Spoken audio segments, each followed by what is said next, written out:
샘플은 삼성전기입니다. 먼저 차트를 보시고 상태를 판독해 보시기 바랍니다. 어떠신가요? 우선 왼쪽 화살표 구간을 보아주시기 바랍니다. 직전 고점을 넘어서는데 방해 요인들이 생기기 시작을 합니다. 양봉이 거듭해서 나오지만 파동이 쑥쑥 진행되지 못하는 모습이죠. 뭔가 매물 압박이 심해지고 있다는 것을 알 수 있어요. 자, 이번에는 오른쪽 화살표 구간을 보아주세요. 거래가 많이 실리고 있죠. 자, 거래가 실리고 있는 이유는 두 가지 이유뿐입니다. 저항이 큰 곳을 지나가거나 혹은 저항이 없는 곳을 지나가거나.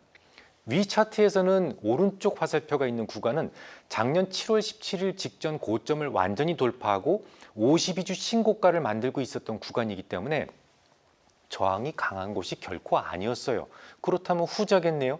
자, 이런 경우를 우리는 가격 저항이다 라고 표현을 했었습니다. 가격 저항은 어떤 의미일까요? 아직 싸다고 생각하는 사람들이 월등히 많다면 이 종목을 가진 사람들은 매물로 내놓지 않아요. 매물로 내놓는 사람들이 별로 없다면 거래가 생길 이유도 없죠. 아니, 매물이 있어야 거래가 생길 거 아닙니까? 저항이 전혀 없는 곳에서 거래가 많이 터졌다는 것은 누군가는 이렇게 생각하는 거죠. 나는 이 정도 가격이면 기꺼이 매도할 수 있어 라고요. 이런 생각을 하는 사람들이 많기 때문에 거래가 생긴 겁니다. 그러니까 누군가는 적절한 매도가라고 생각하고 있다는 말이 되겠죠. 그걸 가격 저항이라고 했는데요. 가격 저항이 나온 이후에도 주가가 상승하는 경우 많습니다.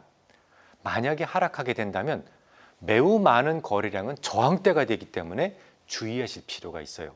그리고 우리가 공부했던 간편한 매도 신호도 보이죠? 자, 오른쪽 화살표를 다시 한번 봐주십시오. 고점이 분명히 높아지고 있는데 그 아래 보시면 스토캐스틱과 CO, 체킨스 오실레이터가 보이시죠? 동시에 다이버전스가 나오고 있는 모습이 보여요.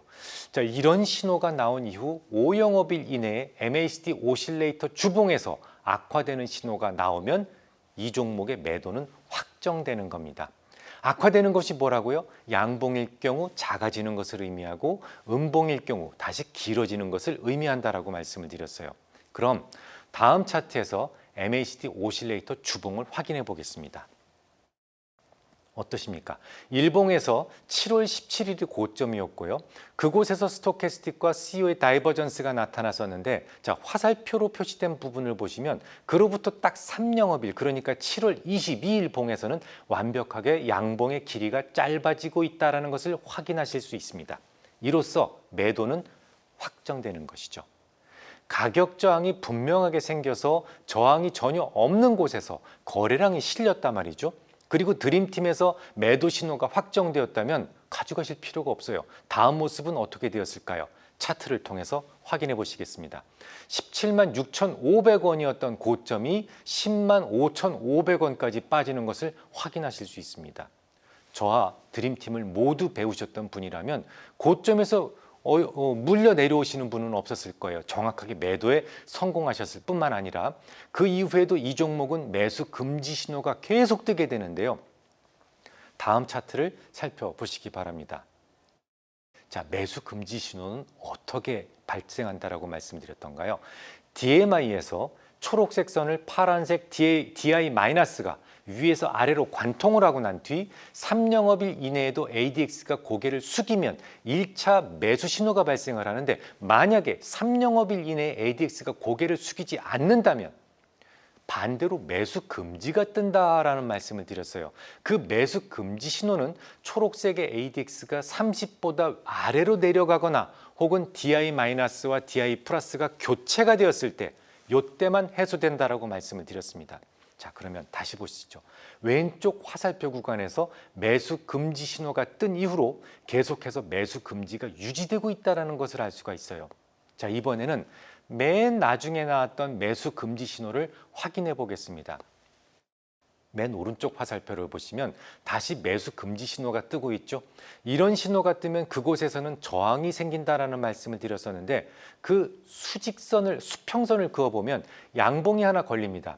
양봉은 시가의 저항이 걸린다라고 말씀드렸죠. 횡선을 그어보면 실제로 그 구간에서 위로 돌파하지 못하고 계속 횡보하고 좌절하는 모습을 확인하실 수가 있어요. 자, 이제 마지막 동그라미 구간을 살펴주시기 바랍니다. 정확하게 11월 15일에 다시 DMI에서 매수 신호가 발생을 했어요. 자, 이번에도 ADX가 3영업일 이내 고개를 숙이지 않는다면 이 종목은 또다시 매수 금지가 만들어집니다.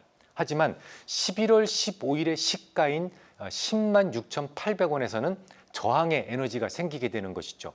하지만 만약 ADX가 3영업일 이내 고개를 숙인다면 이 종목에서는 매수 신호가 발생을 하게 되는 것이고 5영업일 이내 MACD 오실레이터의 주봉에서 호전되는 모습이 발생한다면 그 매수 신호는 확정되는 겁니다.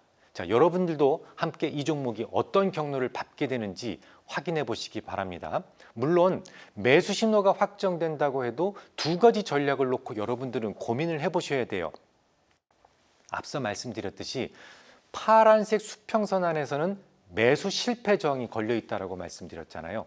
만약 보수적인 투자자라면 그 저항과의 간격이 너무 가깝기 때문에 저항을 뚫고 나가는 모습을 마저 확인하고 들어가실 수 있고요. 만약에 공격적 투자자라면 일단 매수 신호에 동참하고 매수 진입하고 파란색 횡선 저항에서 절반 매도해 놓고 기다리는 방법도 있어요.